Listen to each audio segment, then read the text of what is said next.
Hi guys, welcome to another audio video, and I'll be reading Nehemiah 9 of the King James Version Bible, and it reads,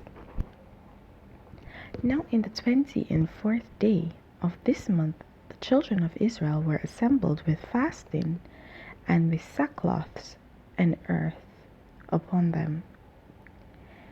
And the seed of Israel separated themselves from all strangers, and stood and confessed their sins and the iniquities of their fathers. And they stood up in their place and read in the book of the law of the Lord their God 1/4 day of the day. 1/4 part, of the day. And another 4th part they confessed and worshipped the Lord their God. Then stood up upon the stairs of the Levites Jeshua and Bani, Kadmiel, Shebaniah, Buni, Sherebiah, Bani, and Shenani, and cried with a loud voice unto the Lord their God. Then the Levites Jeshua and Kadmiel, Bani, Ashabniel, Sherebiah, Odijah, Shebaniah, and Pethahiah said, Stand up and bless the Lord your God forever and ever, and blessed be thy glorious name, which is exalted above all blessing and praise. Even thou art the Lord alone, thou hast made heaven, the heaven of heavens, with all their hosts, the earth and all the things that are therein, the seas and all that is therein, and thou preservest them all, and the host of heaven worshippeth thee. Thou art the Lord the God, who didst choose Abram, and broughtest him forth out of Ur of the Chaldees, and gavest him the name Abraham, and foundest his heart faithful before thee, and madest a covenant with him to give the land of the Canaanites, the Hittites, the Amorites, the Perizzites, and the Jebusites, and the Girgashites, to give it, I say, to his seed, and hast performed thy words, for thou art righteous, and didst see the affliction of our fathers in Egypt, and heardest their cry by the Red Sea, and shewedest signs and wonders upon Pharaoh and on all his servants and on all the people of his land, for thou knewest that they dealt proudly against them. So didst thou get thee a name, as it is this day. And thou didst divide the sea before them, so that they went through the midst of the sea on dry land, and their persecutors thou threwest into the deeps, as a stone into the mighty waters. Moreover, thou leddest them in the day by a cloudy pillar, and in the night by a pillar of fire, to give them light in the way wherein they should go.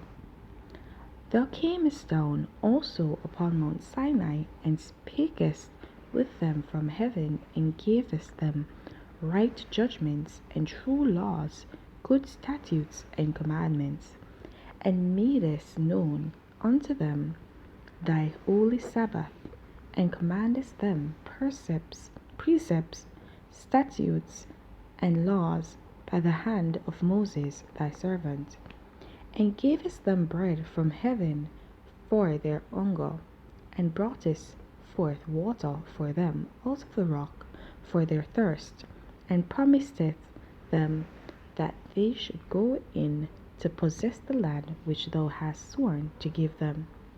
But they and their fathers dealt proudly, and hardened their necks, and hearkened not to thy commandments. and refused to obey, neither were mindful of thy wonders that thou didst among them, but hardened their necks, and in their rebellion appointed a captain to return to their bondage. But thou art a God, ready to pardon, gracious and merciful, slow to anger, and of great kindness, and forsookest them not. Yea, when they had made them a molten calf, and said, This is thy God that brought thee up out of Egypt, and had wrath, great provocations, yet thou in thy manifold mercies forsookest them not in the wilderness. The pillar of the cloud departed not from them by day, to lead them in the way, neither the pillar of fire by night, to shew them light, and the way wherein they should go. Thou gavest also thy good Spirit to instruct them, and withheldest not thy manna from their mouth, and gavest them water for their thirst. Yea, 40 years did thou sustain them in the wilderness, so that they lacked nothing, their clothes waxed not old, and their feet swelled not. Moreover, thou gavest them kingdoms and nations, and didst divide them into corners, so they possessed the land of Sihon, and the land of the king of Heshbon, and the land of Og, king of Bashan. Their children also multipliedst thou as the stars of heaven, and broughtest them into the land concerning which thou hadst promised to their fathers that they should go in to possess it. So the children went in and possessed the land, and thou subduedst before them the inhabitants of the land, the Canaanites, and gavest them into their hands with their kings and the people of the land, that they might do with them as they would. And they took strong cities and a fat land, and possessed houses full of all goods, wells digged, vineyards and oliveyards, and fruit trees in abundance. So they did eat and were filled, and became fat, and delighted themselves in thy great goodness. Nevertheless, they were disobedient, and rebelled against thee, and cast thy law behind their backs, and slew thy prophets, which testified against them, to turn them to thee, and they wrought great provocations.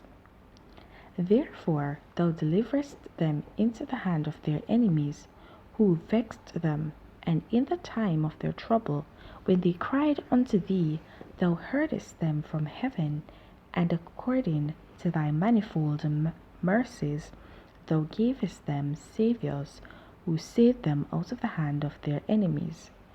But after they had rest, they did evil again before thee. Therefore leftest thou them in the hand of their enemies, so that they had the dominion over them. Yet when they returned and cried unto thee, thou heardest them from heaven, and many times didst thou deliver them according to thy mercies, and testifiedst against them, that thou mightest bring them again unto thy law.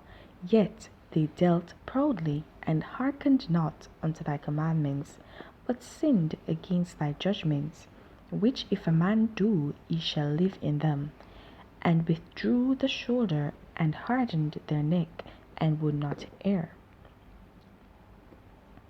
Yet many years didst thou forbear them, and testifiedst against them by the Spirit in thy prophets. Yet would they not give ear. Therefore gavest thou them in the hand of the people of the lands.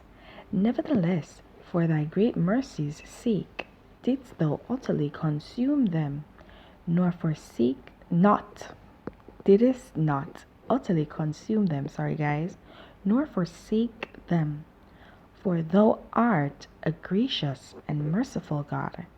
Know therefore, our God, the great, the mighty, and the terrible God, who keepest covenant and mercy, let not all the trouble seem little before thee that hath come upon us, on our kings, on our princes, and on our priests, and on our prophets, and on our fathers, and on all thy people, since the time of the kings of Assyria unto this day.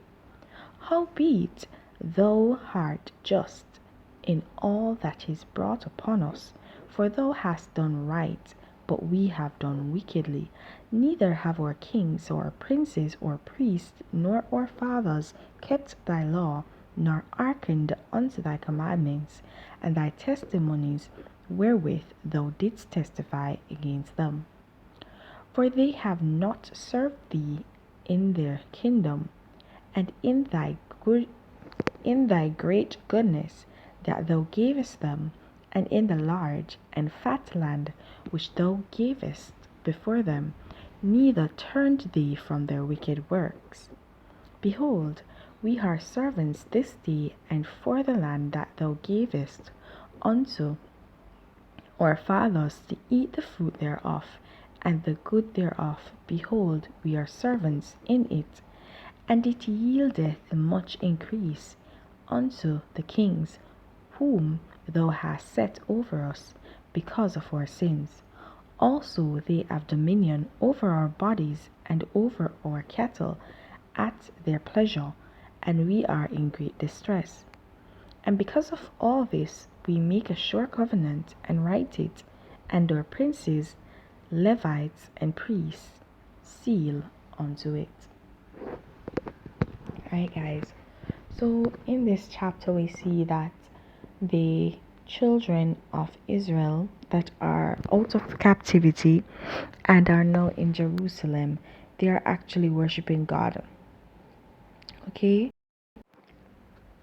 They are reading the book of God, they're repenting of their sins and hoping that the Lord will turn his favor on them once more, because he has shown them grace, and they show where from time to time, from their coming out of the land of Egypt until this very time, that the Lord has kept them and sustained them. They even spoke of the time of Abraham, the first person that the covenant was made with, how it was actually done that the covenant was kept by the Lord. He kept his words to them, but they did not keep their words to him. And they're being very repentant here, and they're being somewhat not nostalgic, but they're reminiscing on everything that has occurred. So they're taking into consideration all that the Lord has done for them, and how he sustained them, and how they have wronged him. And they're very contemplative on this. So they're here thinking how it is that they can actually rectify all that they've done against the Lord their God. And they have decided to do this by a covenant which they would write, the princes, the Levites, and the priests, and seal it, as concluded in the final verse of the chapter, verse 38. Alright, guys, so nothing much here. This should just show you that at times you need to go back and reassess the situation. You need to reassess your life and find out where your life is not in accordance with God, and you should actually try to ensure that you get your life, whatever it is that is hindering you, you get rid of it and realign your life to the will of God. Right? So I'm gonna leave you right there. Please remember to continue to walk in your salvation. And if you've not yet gained it, then seek it. There's no better time to begin than the present. Have yourselves a blessed day. Bye.